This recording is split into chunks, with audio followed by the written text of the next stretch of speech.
Assalamualaikum warahmatullahi wabarakatuh. Jumpa lagi di Yiliu Edu Channel, tempat kita berbagi ilmu pengetahuan. Hari ini materi yang kita bahas adalah pelestarian sumber daya alam. Langsung saja, selamat menyaksikan.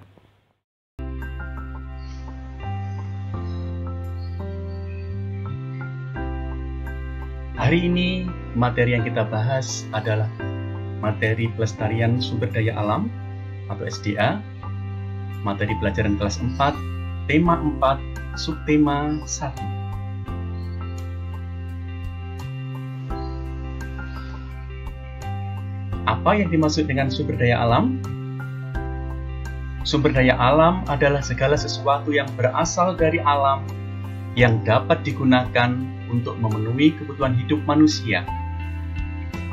Yang tergolong di dalamnya tidak hanya komponen biotik atau komponen lingkungan yang terdiri atas makhluk hidup, seperti hewan, tumbuhan, dan mikroorganisme, tetapi juga komponen abiotik atau benda-benda mati, seperti air, tanah, berbagai jenis logam, dan yang lainnya.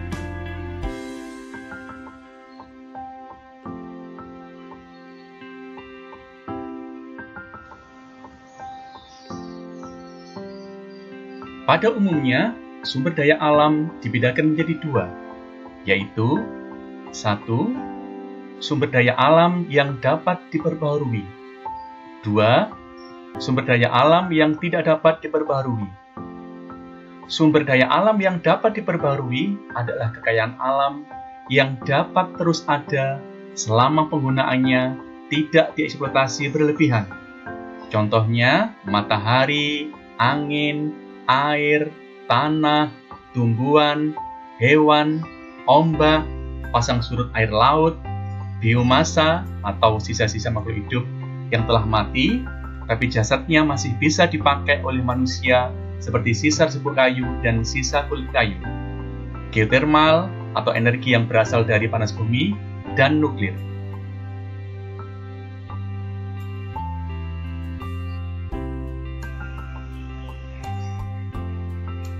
Sedangkan sumber daya alam yang tidak dapat diperbarui adalah sumber daya alam yang jumlahnya terbatas karena penggunaannya lebih cepat daripada proses pembentukannya, dan apabila digunakan secara terus-menerus akan habis.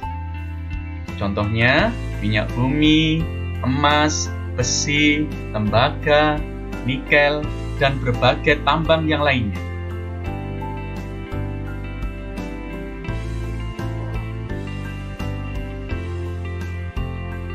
Selanjutnya, kita bahas peran serta masyarakat untuk menjaga kelestarian sumber daya alam dan organisasi aktivis di Indonesia.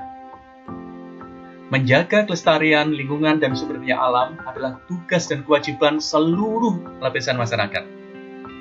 Ada juga peranan aktivis lingkungan. Di Indonesia, ada suatu lembaga atau organisasi yang peduli terhadap kelestarian lingkungan. Contoh aktivis lingkungan yang ada di Indonesia: 1. World Wide Fund for Nature atau WWF Indonesia. Ini adalah komunitas yang bertujuan untuk melibatkan publik atau masyarakat agar bersama-sama menjaga konservasi alam atau kelestarian alam.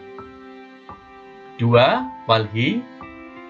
WALHI adalah Wahana Lingkungan Hidup Indonesia. Organisasi ini mengumpul aktivis peduli lingkungan untuk memperjuangkan kelestarian lingkungan di Indonesia. Yang ketiga, Greenpeace Indonesia. Organisasi ini bertujuan melakukan aksi nyata dan berkontribusi mengurangi polusi dan mencegah sampah masuk ke lautan. Keempat, Lindungi Hutan. Organisasi Lindungi Hutan berfungsi sebagai jembatan bagi kamu yang ingin melakukan aksi nyata untuk melakukan konservasi lingkungan hidup. Kelima, BUSF, Borneo Orangutan Survival Foundation. Ini adalah organisasi yang bekerjasama dengan Kementerian Kehutanan Indonesia dan organisasi internasional lainnya dalam menyelamatkan populasi orangutan Kalimantan.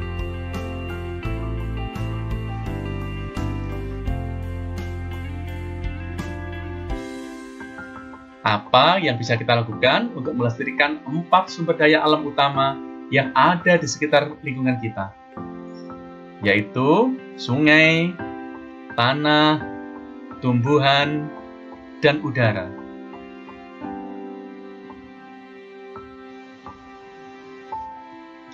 Kita bahas satu persatu. Usaha menjaga kelestarian sungai. Yang pertama, menanam pohon di sekitar sungai.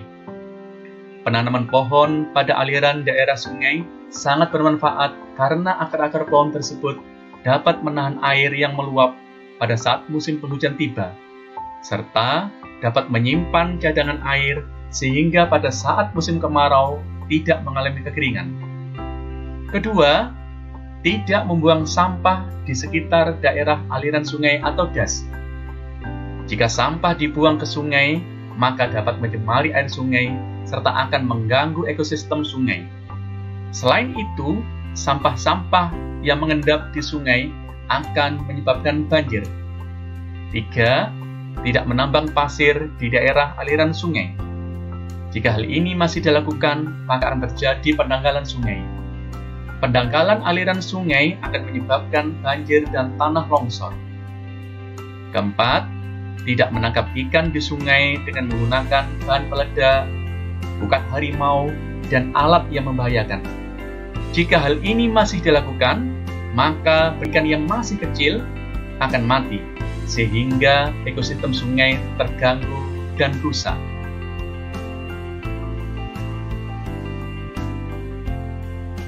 Berikutnya kita bahas apa yang bisa kita lakukan untuk menjaga pelestarian sumber daya alam tanah. 1. Melakukan penghijauan pada tanah-tanah yang tidak diolah agar tanah bermanfaat bagi penduduk sekitar. Fungsi berikutnya adalah mencegah terjadinya erosi atau tanah longsor, mencegah banjir, serta sumber utama cadangan air dan O2 atau oksigen. Yang kedua, mengurangi penggunaan pupuk kimia. Penggunaan pupuk kimia secara berlebihan dapat menimbulkan pencemaran air dan tanah. Sudah waktunya kita beralih ke pupuk kandang dan kompos yang ramah lingkungan. Ketiga, tidak membuang limbah industri yang sangat berbahaya dan beracun ke tanah sekitar pemukiman penduduk dan sekitar lahan pertanian. 4. Membuat sedan atau teras siring pada daerah perbukitan dan pegunungan. Hal ini bertujuan agar tanah tidak mudah longsor. Kelima, melakukan rotasi tanaman. Rotasi tanaman adalah penanaman berbagai jenis tanaman secara bergiliran di satu lahan. Tujuan rotasi tanaman agar kesuburan tanah tetap terjaga.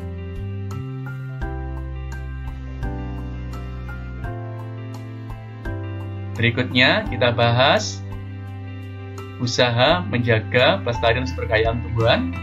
Yang pertama, melakukan reboisasi atau penanaman kembali tanah dan hutan yang gundul. Selain sebagai paru-paru dunia, tumbuhan juga sebagai sumber cadangan air, mencegah banjir dan tanah longsor. Yang kedua, mendirikan cagar alam. Cagar alam adalah tempat perlindungan tumbuhan dan hewan agar tidak punah.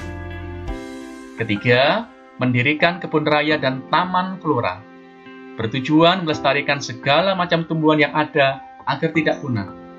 Keempat, melakukan pengawasan ketat terhadap hutan yang ada di Indonesia.